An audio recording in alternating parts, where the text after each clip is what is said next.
Good morning and welcome to the Professor's Interview Series. Today we're very fortunate to have with us Dr. Bruce Tallman. Dr. Tallman is a full-time practitioner of spiritual direction since 2002 and has worked with laity and clergy from every Christian denomination. He has published 2 books for spiritual directors. One of them, Finding Seekers, How to Develop a Spiritual Direction Practice from Beginning to Full-Time Employment, is a bestseller in the field. He is passionate about his mission, which is to help people grow in wisdom and love. He has over 150 articles on spirituality, published in the London Free Press and other newspapers, and is an adjunct faculty for the Hayden Institute for Spiritual Directors Training. From 1988 until 2002, Dr. Tallman was the director of 2 religious education centers for the Roman Catholic Diocese of London, Ontario. He holds a Doctor of Ministry degree in spiritual direction and counseling from the Graduate Theological Foundation, which is affiliated with the Gregorian Institute in Rome and Oxford University in England. Dr. Tallman has been married for many years to his wife, Grace, works as a mental health counselor, mental health professional. Together, they have 3 wonderful adult children. Bruce has served as board member of Christian Spiritual Directors since its inauguration.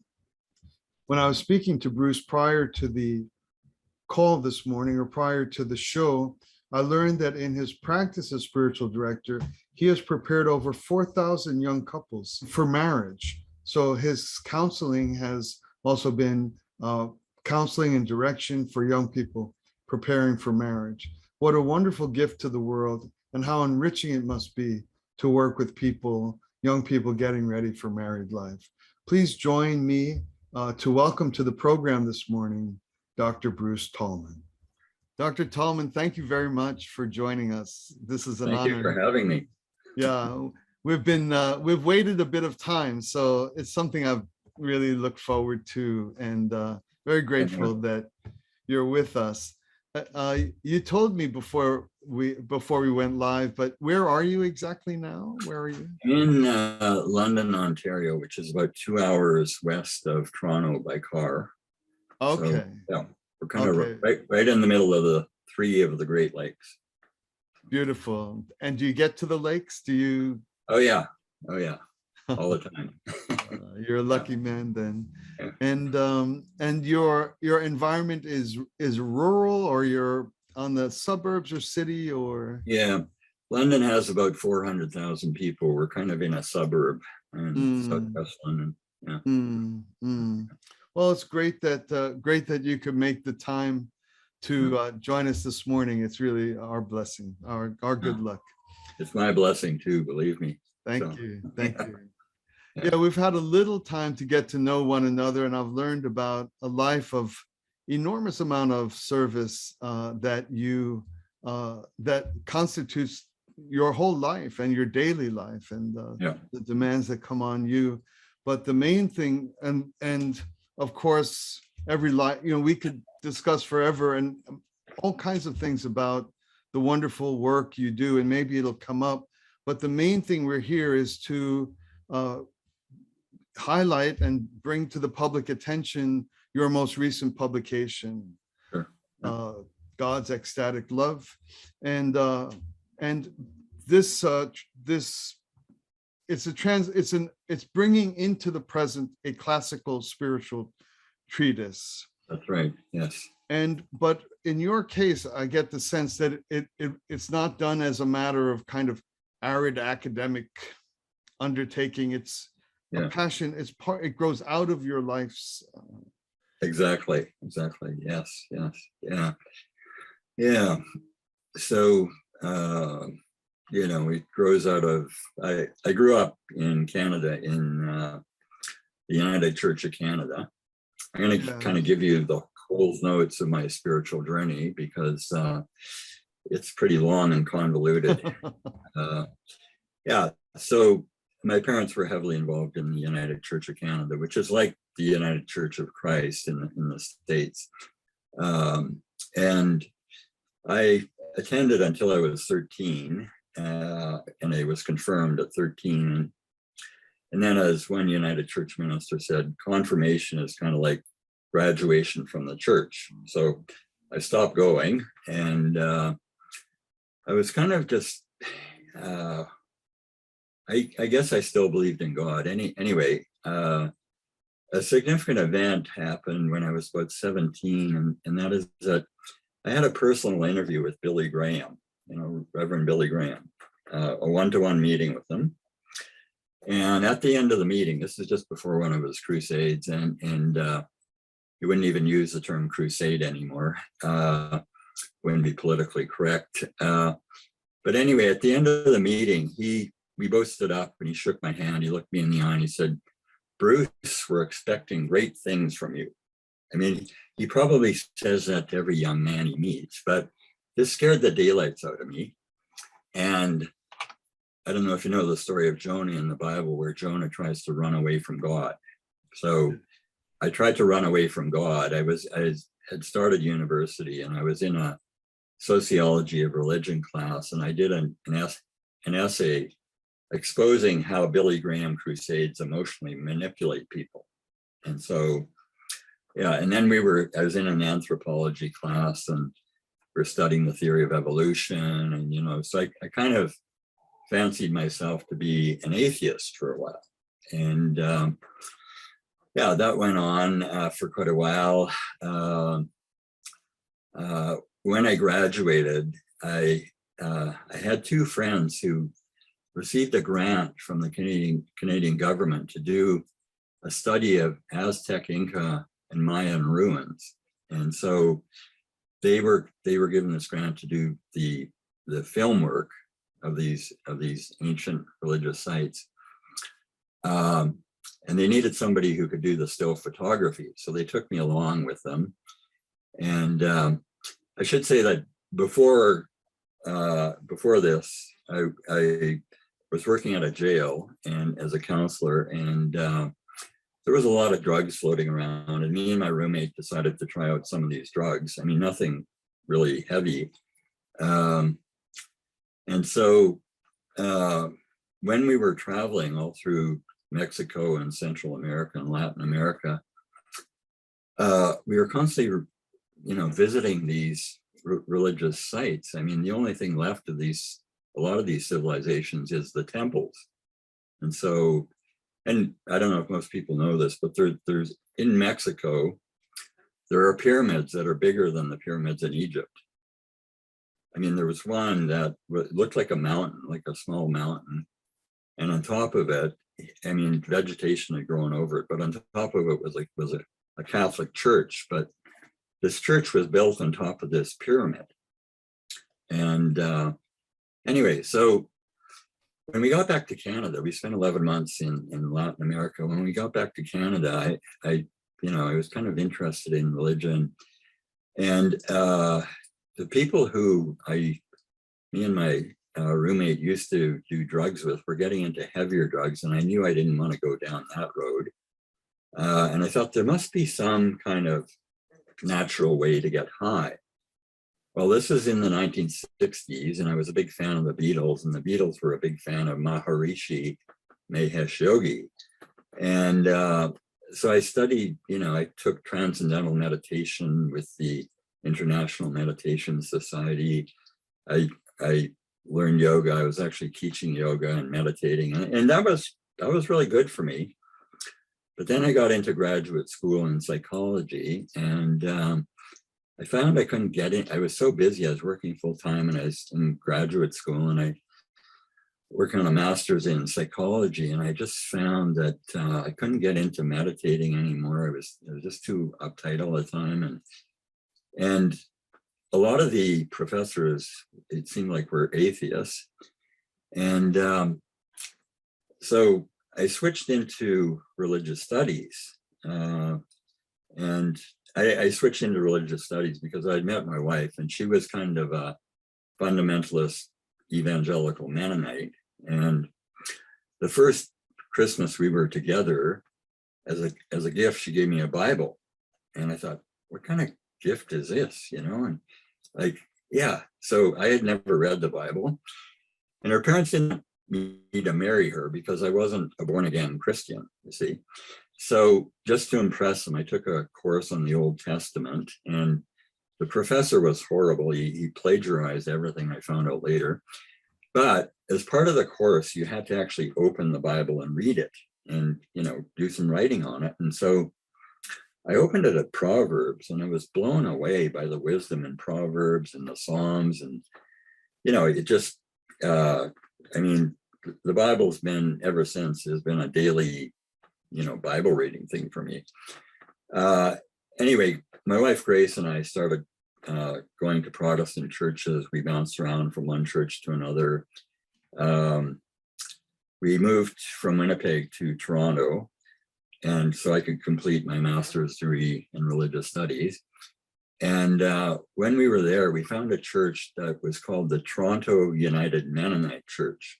And we thought, well, this would be perfect. It'll be like, a combination of the United Church of Canada and the Mennonite Church. And what we found when we got there was that every second person in the congregation had a PhD, and God seemed to be an embarrassment. They were so liberal that God was almost never mentioned. I mean, the sermons were, if you can call them that, they were kind of secular sermons about defensive driving, things like that.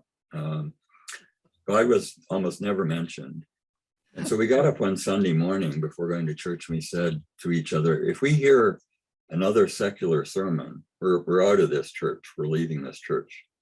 And so that morning, the minister started his sermon with the words, "This is just another secular sermon." And, and so that was it. So we were out of that church. We tried the Baptist church, we tried the Nazarene church. We moved back to Winnipeg. We were bouncing around from one church to another. And just down the road from where we lived was a Catholic church. And so an interesting thing is, while we were living in Toronto, Grace went to a book sale. She brought home a book called Christ Among Us. She didn't know that it was a Catholic catechism. And so I started reading this book, Christ Among Us, and I thought, well, I agree with a lot of this theology. You see, it's very broad and open. And so then, I popped into this Catholic church, and they had a program where, you could learn about the Catholic faith, and at Easter you could join the church if you wanted to. So I thought, well, I'll take this course. And it turned out that this course was using the same book, Christ Among Us, this catechism. And I'd already agreed with most of the teachings. And so at Easter, I joined the church, and my wife was kind of shocked. And anyway, to make a long story short, I became Catholic. My priest knew I had a master's in religious studies, and he figured that, okay, this guy's a convert to Catholicism. Before that, he was a Protestant. He must know everything about the Bible. Well, actually, in my religious studies master's degree, the only course I took on the Bible was this Old Testament course. And, I really didn't know much about the Bible, but fortunately, the Diocese of London had started their own Bible study course called the Journey Bible Study, which became a worldwide course, actually. I think 50,000 people around the world took this course. And so my priest put me in charge of this Journey Bible Study program, and he kept adding more and more stuff. And I was already working full time in social services, and it was like I had this almost full-time volunteer job with the church, and I started fantasizing about, wouldn't it be nice if I had one paid job somewhere, working for a diocese? And so I saw this ad for, they were looking for a director of the Christian Renewal Center in the Diocese of London, Ontario, not London, England. And so I applied, and they hired me. And so I did adult religious education for 14 years for the diocese.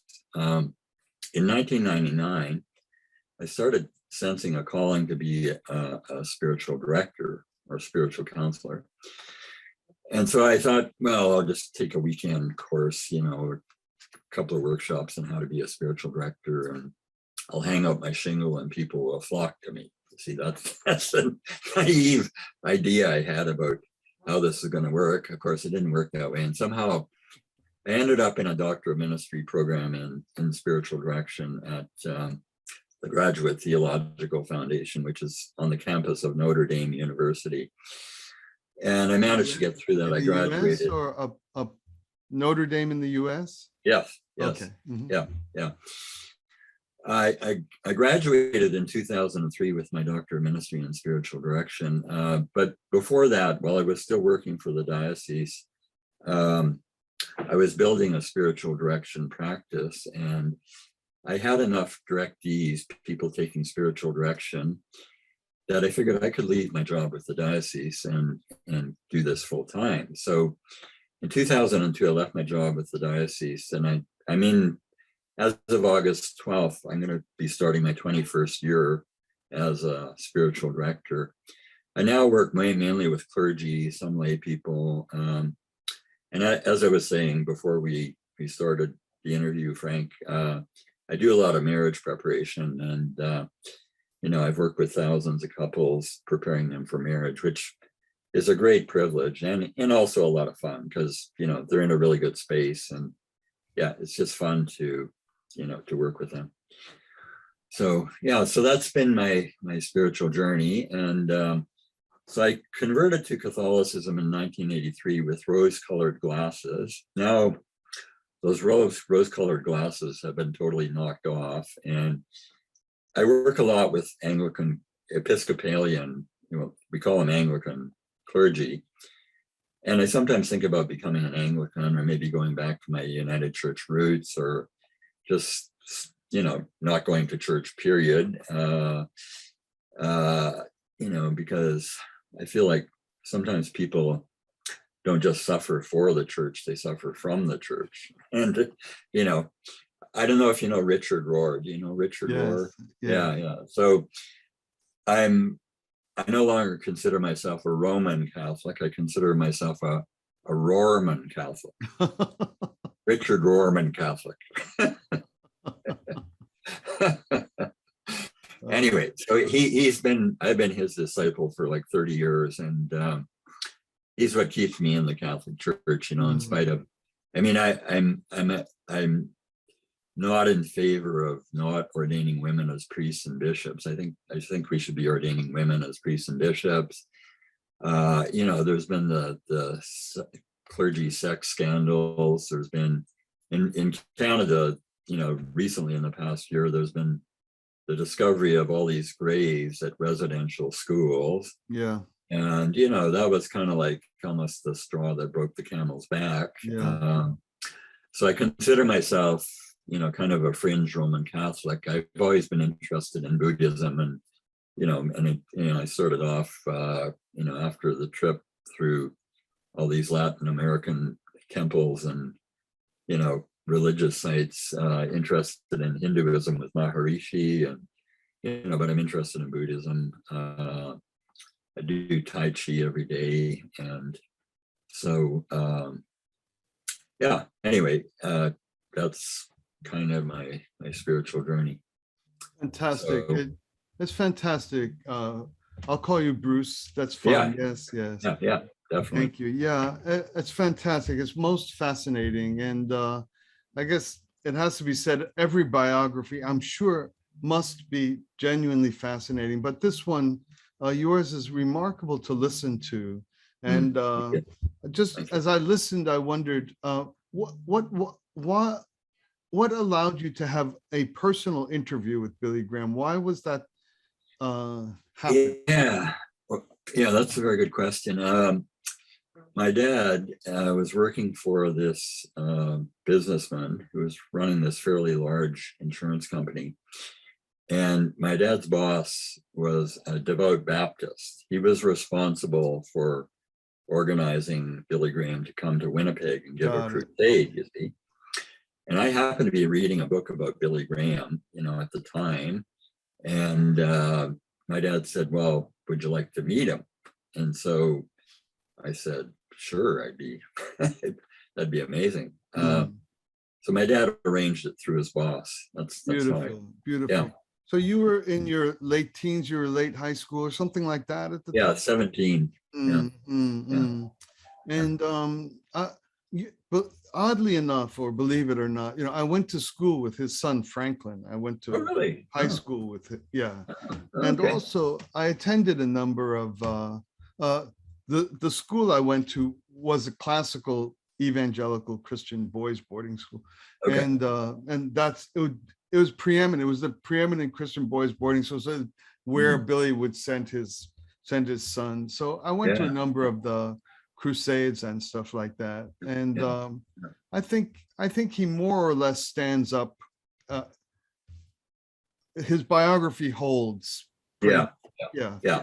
And Yeah. God bless him for that. It's no easy. Yeah. It's kind of if you're religious, you'd say the devil is trying to get you every moment or something like Oh, that. yeah. Oh, He yeah. made it through. And then you said later on you wrote was it an essay or a term paper or something of Billy Graham's his kind of manipulative schemes and tactics. Did that grow at all out of your encounter eye to eye, or is it just because you had met him? Yeah, like I said, I was trying to run away from God. He scared me by saying we're expecting great things of you. I thought it was like too much responsibility, So it grew out of that. And, we had to write some kind of essay on religion for this sociology of religion class. Okay. So it's a little bit where I see. That was one of the things that needed to be negated, that what happened when he told you that or something like that. Yeah. Got it. Interesting. Yeah. And then this was it archaeological or what had you in the Central America or Mexico? Was it employment, or I missed that part of it? Yeah, we weren't employed, but we were given a grant by by the federal government to do, and I'm not sure why I think it was, some branch of the government, some cultural branch, to do a study of Aztec and Mayan and Inca ruins. And so, we were traveling for 11 months. Every day we're going to these ruins, and these ruins were religious ruins. I mean, religion was the center of these cultures for hundreds of years. And that really dawned on me. Like I remember when we first got to Mexico City and I climbed Teotihuacan. I don't know if you know Teotihuacan, but it's this massive pyramid just outside of Mexico City. And I got up in the top of the pyramid. It was early in the morning. My friends wanted to film things before tourists started arriving. And I'm up there and I'm kind of meditating. I'm in a state of peace, and down below my friends Don and John are fighting over. I could hear them fighting over how to do this film. They fought the whole 11 months. And they were always trying to get me on their side, and I was kind of always just trying to stay at arm's length, from this. You thought you'd be safe up on the pinnacle of that pyramid, but sound rises. Yeah. And you were involved in the filming and editing and narrative creation of it, or what was your job? Really just the still pictures. Okay, that's what you were doing there. They were doing the movie film. I was doing the still films. Okay. Still photography, not film. Yeah. Do the fruits of that expedition exist, or did it become a televised or documentary? It was televised on the CBC, the Canadian Broadcasting Corporation, which is the national, TV program channel, on Sunday morning at about 7 a.m. And so I don't know if anybody actually ever watched it. And then I think they just took our film and archived it. And I don't even know, if it's still possible to access it. But yeah. Was But it was it thrilling and exciting, or there's my work, or was it great? Even if it was yeah, the hour was odd, but was it exciting? yeah, yeah, it was. I mean, the excitement was just visiting all these, religious sites, and but yeah, seeing it all in film was. Don, one of my friends, edited the whole thing and prepared it to be shown on Nice. TV. So yeah, yeah, Now, when you became Catholic, did yeah, your wife remain in her root tradition? Did she follow? Did yeah, you both become? yeah. She was Mennonite, and we kind of made an agreement.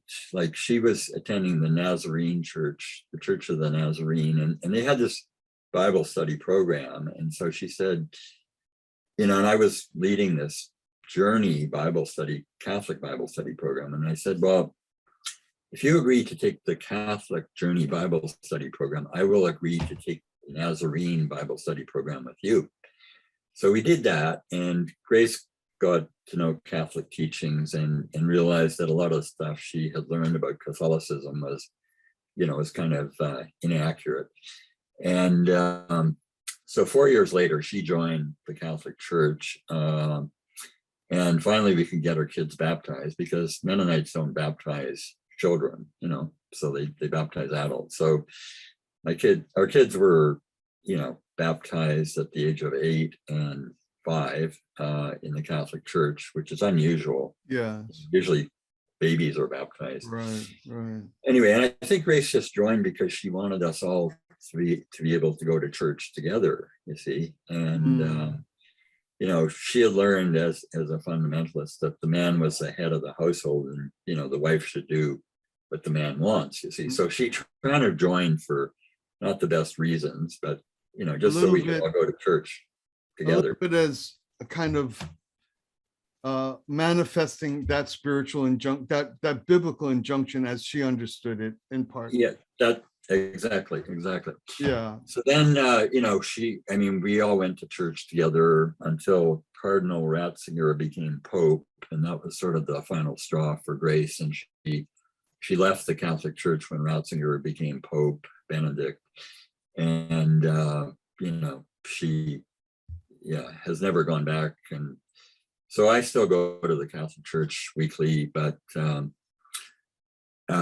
I joined, there were all kinds of sort of things pointing in that direction, that I should join this church. Whereas she just joined so we could all go to church together. But, because of the sex scandals and everything else, she became more and more disgusted with the Catholic Church. And so she then tried the Presbyterian Church, and then tried the Unity Church. And now she pretty much doesn't go at all, but she's a very, very spiritual person. I mean, very deep, very compassionate. She's, on top of being a crisis mental health counselor, she's a grief counselor.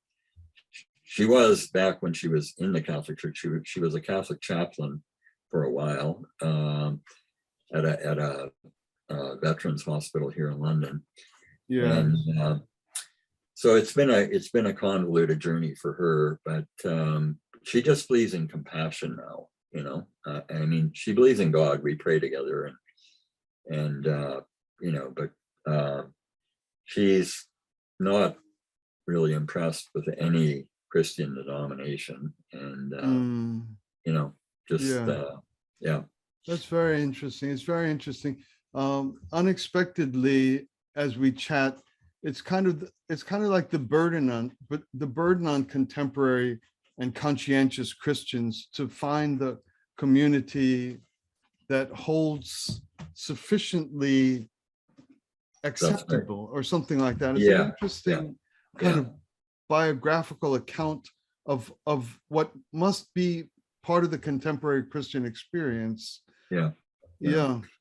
If it wasn't for the religious orders in the Catholic Church, I don't know if I would still be Catholic. Like the Sisters of St. Joseph here in London are very strong, very progressive. And they've kept me in the church. Richard Rohr, who's a Franciscan, has kept me in the church. I mean, I don't know if you know Teilhard de Chardin. Yes. But, he was a Jesuit, and he kind of helped Catholicism in particular deal with the theory of evolution. And so it's the religious order of priests, Thomas Merton, who I'm sure you're familiar with. Yes. These are the guys that have kept me Catholic, really. Those are the guys I study. And there's also lots of, Ilia Delio, who's I think she's a Franciscan, and Joan Chittister. These are women religious who also have helped me to stay in the church. Yes. So maybe it's the case that each person that describes some affiliation of theirs, whether it's political or an art community or even a religion, should not have to have that mean that I fully affirm the whole of the institution. I think that if we just heard or faced each other like that, people wouldn't have to leave groups that much. All you need is a second sentence. I'm a Catholic, and the hearer should say that tradition and spiritual path was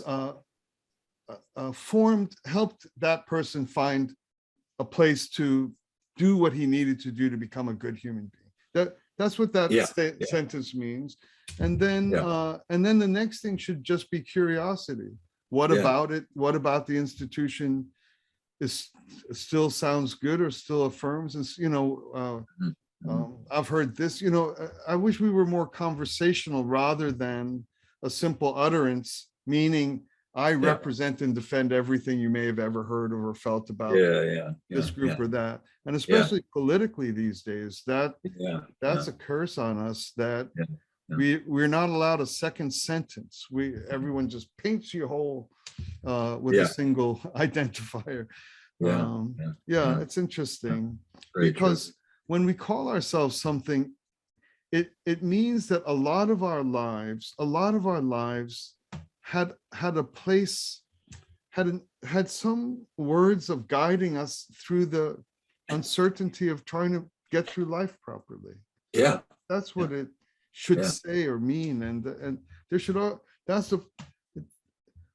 you should always have some gratitude for its help along the way. And that's why in ideal situations, it would be harder to leave long-standing traditions or birth traditions or something like that. Culture has a tremendous effect on people, also, I'm interested in Islam, and I'm sure if you grew up in an Islamic culture, you're probably going to end up being a Muslim, because culture just has it shapes, and there's many different sort of varieties of Islam. I particularly like Sufism, because the Sufis are kind of the ecstatic lovers of God, and that's why I'm attracted to Sufism. I like, Rumi and so on. Because they're ecstatic lovers of God. It's very true. I've done a lot of interfaith work over the course of my career and life, and there's a subsection or branch or wing of interfaith pursuits that's purely driven by the mystics. It's and they naturally know each other well. And there's probably a lot more similarity between a Christian mystic, a Muslim mystic, a Buddhist mystic, and a Hindu mystic than there is between, say, a Christian and a totally secular atheist. Atheists also, as one of my friends said, maybe atheists just worship God under a different name, maybe the name of justice, or humanitarianism, well said. I believe that also. As Richard Rohr said, he wrote a book, The Universal Christ, and I believe the universal Christ is everywhere, and you can find the universal Christ in every other major religion, or in people who have no religion at all. As long as they're being loving, kind, wise people, and God is in them, because God is love and God is wisdom and God is peace and joy and all those wonderful qualities. Yeah. Yeah, Yeah. It's kind of what might be called a kind of cosmic incarnationalism or something like yeah, that. yeah, Something, yeah, yeah. yeah. And Yeah. it adds Christ into it. It allows Christ to be embraceable by in traditions that are not particularistically Yeah. Christian per se. Yeah, yeah, yeah. It's very good. It's So I mean, if God is love, peace, joy, wisdom, I mean, wherever you find love, peace, joy, wisdom, you're finding God, and if an atheist is a loving, wise person, I mean, God is in that person, whether they acknowledge God, there's a God or not. I think yes, the only difference between atheists and believers is that believers are walking towards the light without any, blindfold on, whereas atheists maybe are walking towards the light, but they're wearing a blindfold. They don't see God and everything. And, yeah, you know, the goal of human life is to be divinized, to be full of God, in my opinion. It's not yeah. just to be a good person. It's much more than that. It's to be a saint, and That's there's saints exactly, yeah, there's saints in every major world religion. I mean, these are holy men and women. So yeah, I would say they're participating in the universal Christ, whether they acknowledge Christ as God or not. mm, Um, yeah.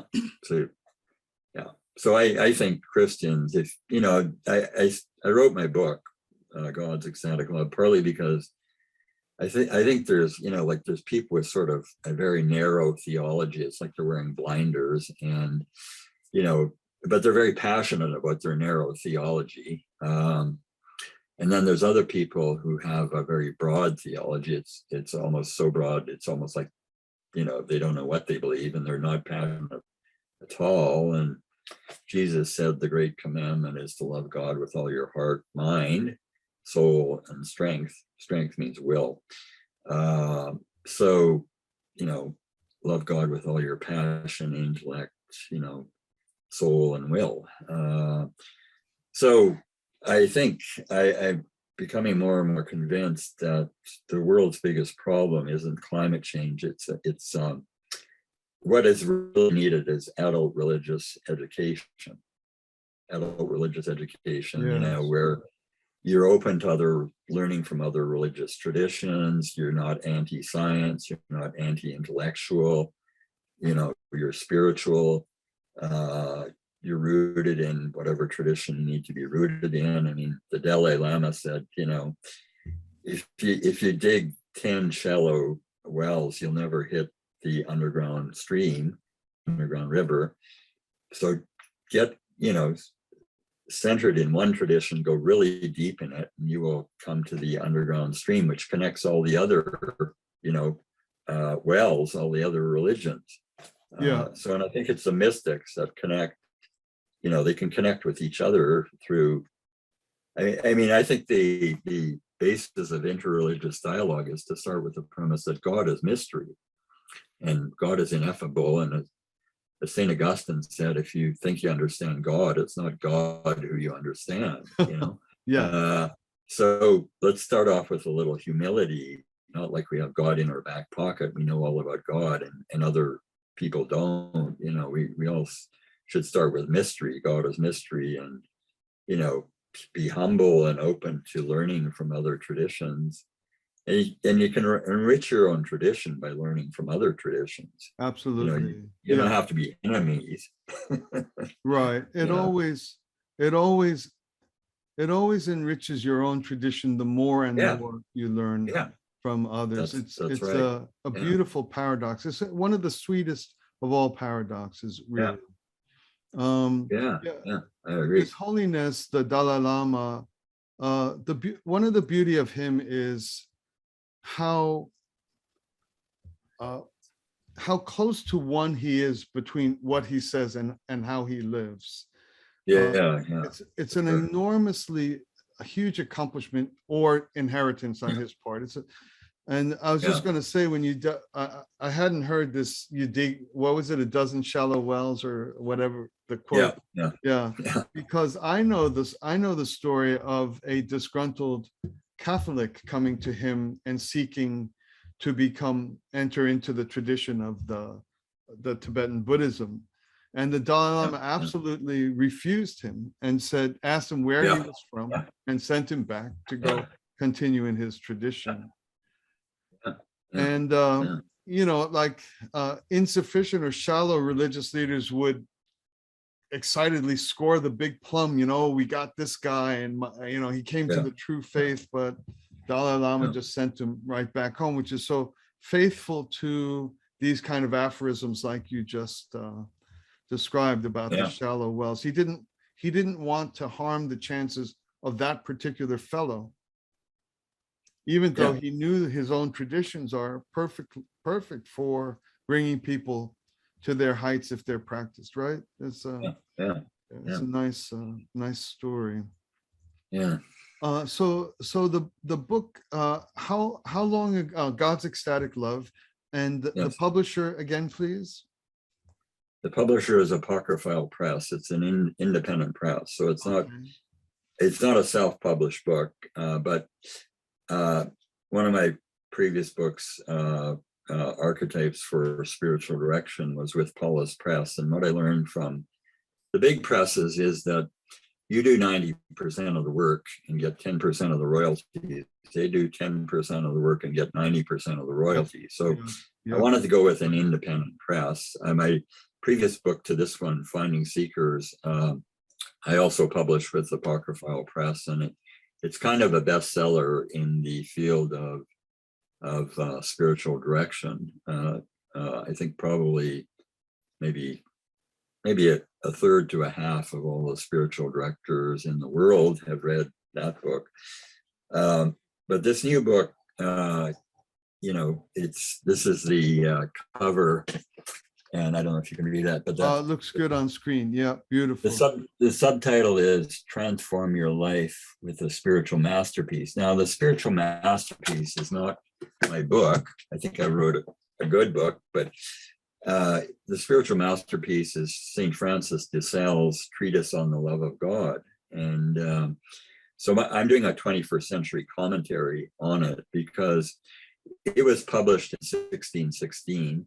In 2016, I happened to, pick it up and start reading it. And I thought, wow, somebody should do like a 21st century update on this book, because there's been a lot that's happened. So exactly 400 years after it was published, I picked it up and I thought, well, in the past 400 years, there's been a lot of changes, like, modern science and,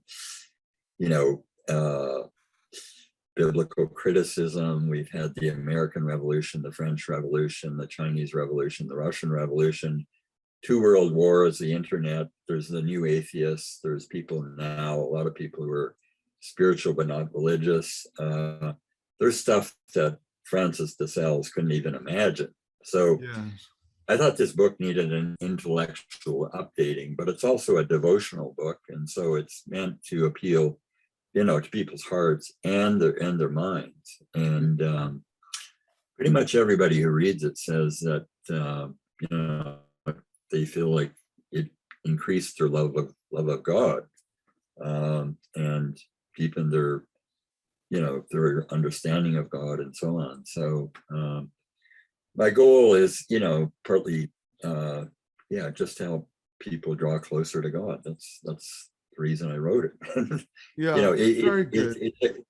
It's considered to be, one of the spiritual classics in Christianity, but, on the level of The Cloud of Unknowing and The Imitation of Christ by Thomas à Kempis and the Spiritual Exercises of St. Ignatius, but nobody's really heard about the treatise on the love of God. So I thought, a 21st century update would be good.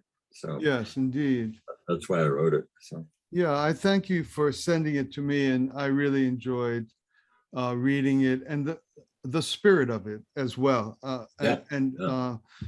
um, what was I going to ask? Oh, do you want to say a quick word about de Salles, just for the casual here? Everyone can Sure. go look him up, but just tell us. Yeah. Yeah. So he was a bishop in Switzerland, and the Pope sent him there because Switzerland had become very, very, Calvinist.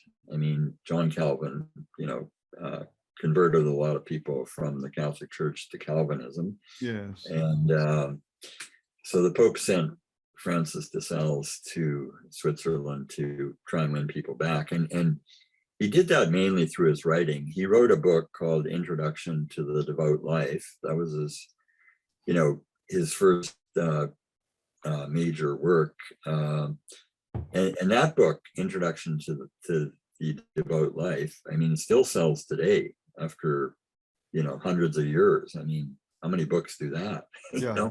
But it was a very gentle, sweet book, and it did bring people back to the faith. And so that's, and he was a bishop, a mystic, a saint, and eventually, was, came to be considered a doctor of the church. So that a doctor of the church means that he's very sound theologically. Yeah. And Bruce, who was his pope, and where was he immediately prior to being sent to Geneva in response to a crisis situation? Yeah. Well, he was French, and he and Saint Jean de Chantal formed a couple of religious orders, really. One of them was the precursor to the Sisters of Saint Joseph. So he was in France, and the Pope. I'm not sure which Pope it was, actually. It's kind of slipping my mind right now, but I know that's why he was sent to Switzerland, because he was gaining a big following in France. Okay. And it was kind of part of the Counter-Reformation. I mean, the Reformation was Protestantism breaking away from Catholicism. Yes. And then the Counter-Reformation was trying to win Catholics back to the church. So that was mission he was given. But also to improve oneself for why that happened in the first place, to fix in part what the whole quote unquote rebellion was about in a certain way. Is it, or was it more just to bring them back, do you think? I think I mean, the Reformation probably was necessary, because the Catholic Church had maybe become too rigid and too law governed. And so Martin Luther was a Catholic monk. I mean, I think it's important to remember that he was trying to reform. He wanted to reform the church. He didn't want to start a new church. Correct. Originally, but there was a lot of politics involved with Martin Luther, and I mean, anyway, it just ended up being a breakaway movement, and I love Protestantism. I think it's very creative, and I have Protestant directees, clergy that I work with, and my book was actually edited by 7 clergy persons from 6 different denominations, and some of them were my directees, some were just personal friends. But when I wrote the book, I thought, well, I should get some theological, from different traditions, and so I hope the book can appeal to any Christian, or actually anybody who wants to draw closer to God. I think it does do that. It doesn't seem like it's a denominational piece by any means. So you've accomplished that. I wonder if you can. So in a certain way, it's kind of like, what would it be called? The quadricentennial, or something like a celebration of this great spiritual work on its 400th anniversary. A little bit, not quite. When did the book come out finally? It was 1616. It was published. His and yours? Yeah, it was 2. Well, I started working on it in 2016. My book was published in 2021. Okay, It good. took 5 years because my editors, these 7 clergy persons, kept giving me feedback, and I kept having to revamp the book and revamp the book. I think I revamped it about somewhere between 7 and 9 times, you know. It just, yeah. You asked for it, right? Yeah, right. Be careful what you ask for. Right. Yeah, Right. yeah. So, but yeah, I think it is very ecumenical, and yeah, it, you know, I've had people say anybody on the right or the left could read this book and find value in it, you know, and So yeah, and I followed the same format as Francis de Sales' treatise. His treatise is actually 12 mini books, and they're actually chapters, but you know, he calls them book 1, book 2, up to book 12.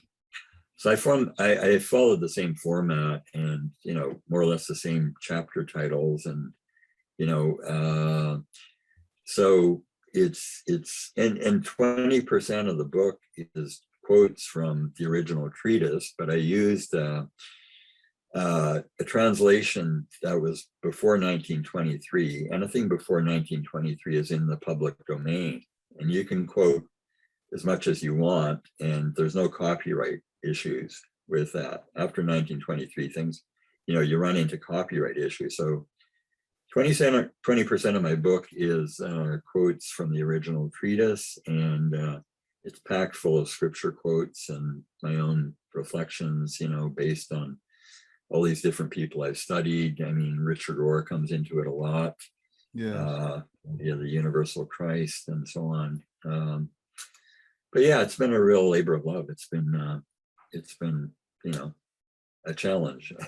Yeah, that's both congratulations and thank you for that. You know, you really endeavored to do something for many people in creating this book, and bore the weight of the demands and the pressure to do it. So people should be grateful to you, and also should get it and read it, because it isn't just merely a book on religion or on a past religious figure.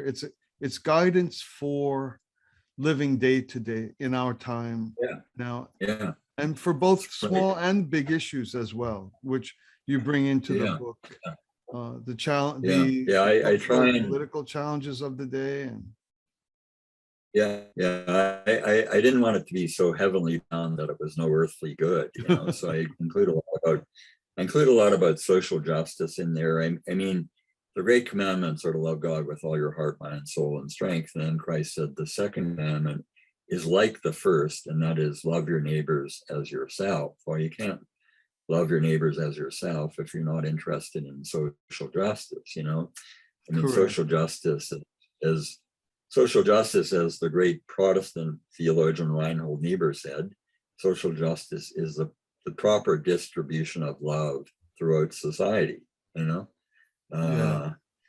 So so it's, the book has a lot in it about social justice and loving your neighbor as well as loving God. And I hope it helps with church renewal, because you know, I don't know how it is in the States, but in Canada, a lot of churches are losing members, and particularly after the pandemic, a lot of people have just decided, oh, you know, I didn't go to church during the pandemic, I don't need to go to church anymore. I survived them. And I think if we lose, you know, churches, I mean, it's going to be like a great, what's the word, hollow point in our society, you know. I mean, the culture has a Christian background, and you know, if we lose that, I don't know what we're going to replace it with. I agree with you. I think life will become more brutish.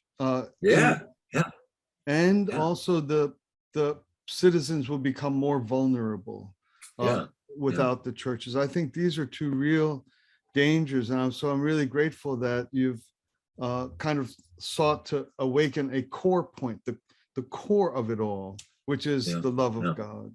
That is the core. I mean, you know, as somebody said, the great commandments, Jesus said the great commandments are pretty much the essence of the faith. I mean, the law and the prophets hang upon these great commandments of loving God and loving others. I mean, everything else is commentary by comparison. Yeah, that's right.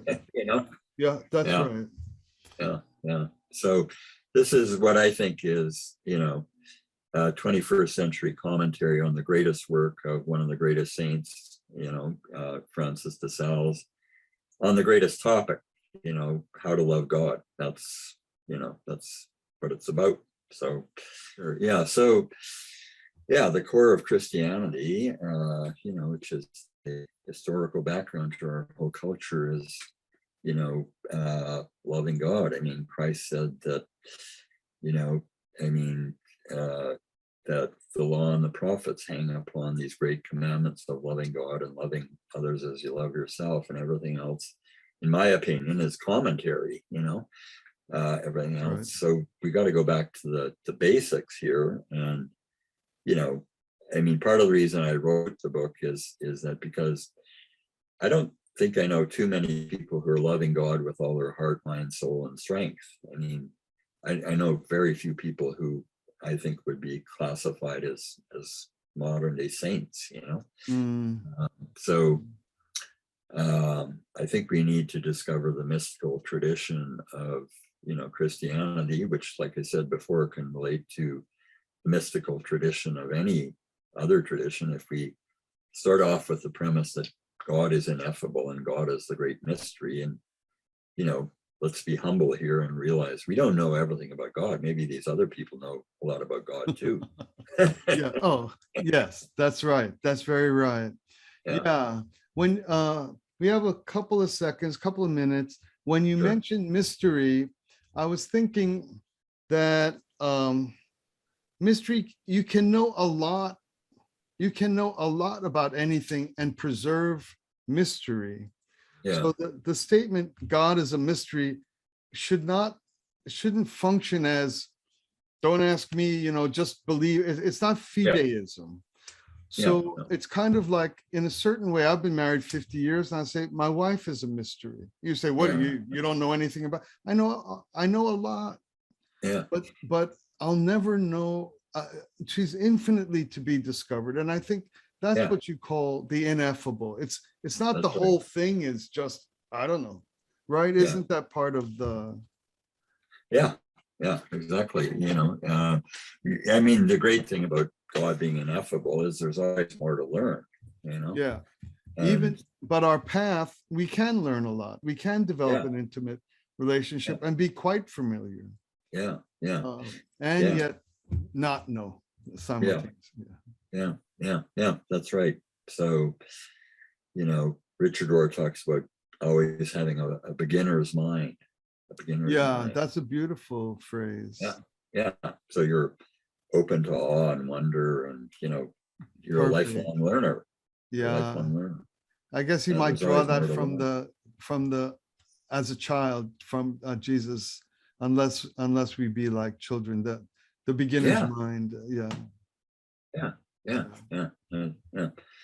So again, I think this is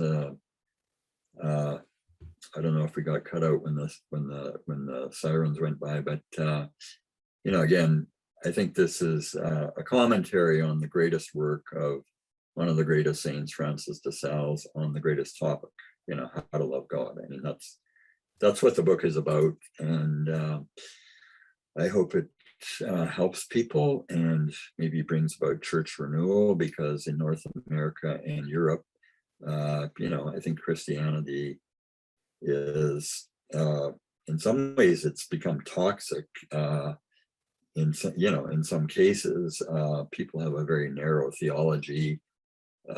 So they may love God with all their heart, but they're not using their mind a lot. And then there's other people who are loving God with all their mind, but their heart isn't really engaged, and they don't have any passion. So my goal was hopefully that, this would help people have a passionate and intellectual faith, which is what adult religious education is really all about. And that, like I said, I think that's almost a greater need than climate change, because you know, I think the whole anti-vaccination thing is really because, starting with Darwin, people didn't trust science, you know. Anyway, that's a whole, that'd be a, you know, for a whole nother podcast.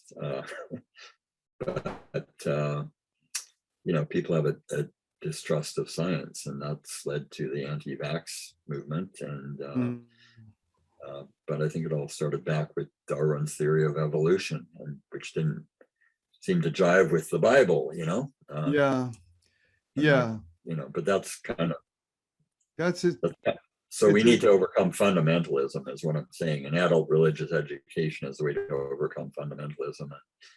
And right. you know, The people have to feel free to have intellectual courage, yeah, even while embracing a profound and deep commitment to life of faith. That yeah, I think yeah, your book right. has a lot of that desire and purpose in it, and it accomplishes it too. I think combining your own passion with the this treatise that is, as you say, a timeless classic. So Yeah, yeah, yeah. yeah. Well, this has been a very edifying conversation for me personally, and I'm sure it will be for our listeners as well. Bruce, I hope we can talk again soon, and wish Yeah. a lot of blessings to your life and your work going forward. Same to you, Frank. I think you're doing wonderful work. You Thank know, you so much. you're a real blessing, and I just appreciate your friendly approach to, you know, these conversations, because I've been on other podcasts where, you know, you feel like you're under attack, sort of. And, That's not yeah, right. Yeah. no, that's not your style at all. So I, you know, you really have made me feel at home and welcome, and you know, I really appreciate your Wonderful. approach and what you're trying to do to, you know, help different traditions understand each other. That's so important. Yeah. Thank you so much. Thanks. Thank you. Look forward to see you again sometime soon. Okay, great, Frank. Bye. Thank Same you. to you. Bye for now.